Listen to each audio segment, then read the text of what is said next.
خبری تلخ و ناگوار از سالومه سیدنیا، مجری خوب شبکه من و تو. سالومه سیدنیا که خیلی ها اونو سالی یا سالیتاک صدا میکنن، یکی از مجریان و برنامه سازان خوب شبکه من و توه. مخصوصاً با اجرای برنامه سالیتاک بسیار در دل مردم جا باز کرد و موندگار شد. اون مدتی پیش با انتشار عکسی از خودش در بیمارستان نوشته بود: سلام به همه عزیزان و دوستدارانی که هر روز پیام میدن و پیگیری میکنن که کجایی و چرا ویدیو نمیذاری. اون در ادامه گفت: من 1 هفته است که درگیر مشکلات خانوادگی شدم و مجبور به ترک موقت لندن شدم. حسابی درگیر شدم و امیدوارم این اتفاقات ناگوار در غربت برای کسی نیفته. توی این راه سختی که الان هستم و تجربه‌های جدید و تلخی که دارم دونه دونه باهاشون مواجه میشم، انسان‌های خوبی سر راهم قرار گرفتن و دارن تمام تلاششون رو میکنن که کمکم کنن. مثل همیشه خانواده من و تو از راه دور کنارم هستن که احساس تنهایی نکنم. امیدوارم هرچه زودتر از پس این تجربه سخت بر بیام و مصممتر و بیرحمتر از قبل برگردم و پته تمام کسایی که باعث تمامی این جدایی ها و غربت شدن رو بیشتر از قبل روی آب بریزم. به انرژی مثبت شما ایمان دارم و در آخر هر چیزی که منو نکشه قوی ترم میکنه. بعدها از تجربیاتم خواهم نوشت، شاید به کسایی که در غربت زندگی میکنند کمکی بشه. سالومه مدتی پیش پستی منتشر کرد و نوشت: هر روز به خودمون بگیم تا من هستم زندگی هم هست. در 2.5 ماه گذشته زندگی من خیلی عوض شد. یکی از عزیزترین کسانم سکته کرد و 2 هفته پیش جلوی چشمام برای همیشه رفت. هنوز درگیرم، هنوز خستم، هنوز تو شوکم.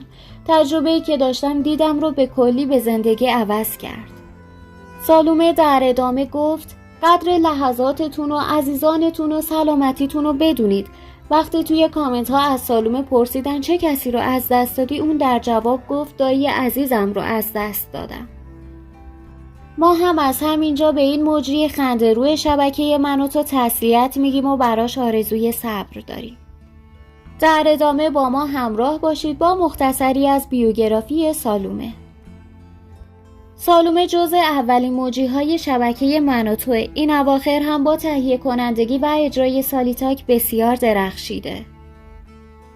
اون متولد 18 اردیبهشت ماه 1358 در تهرانه.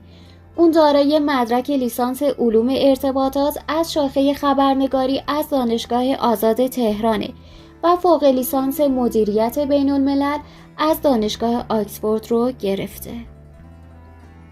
اون بعد از مهاجرتش مدتی هم در شبکه BBC فعال بوده. اون در ایران به عنوان یکی از برگزار کنندگان قسمت رأی مردمی جشنواره فیلم فجر به مدت 5 سال توی روابط عمومی خانه سینما فعالیت می‌کرده.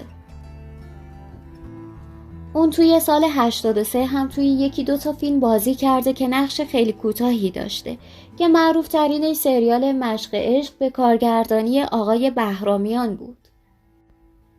و اما در سال 90 که اولین دوره آکادمی گوگوش در شبکه پرطرفدار من و تو پخش شد، سروش تهرانی در اون دوره برنده شد. توی اون برنامه سالومه مجری پشت صحنه برنامه آکادمی گوگوش بود. همونجا با سروش تهرانی آشنا شد و خیلی زود هم نامزد کردن. البته این ازدواج دوام چندانی نداشت. طولی نکشید که اختلاف بین اونها بالا کشید و خیلی سریع و دوستانه از هم جدا شدن.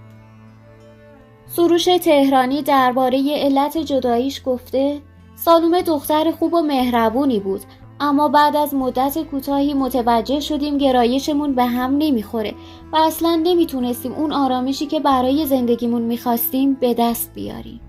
برای همین با آرامش کامل تصمیم به جدایی گرفتیم. اما سالومه رسما اعلام کرده که تا حالا نه ازدواج کرده و نه نامزد کرده.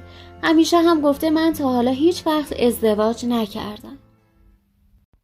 مرسی که تا پایان این ویدیو همراه هم بودین و با لایک و کامنت هاتون از ما حمایت میکنید.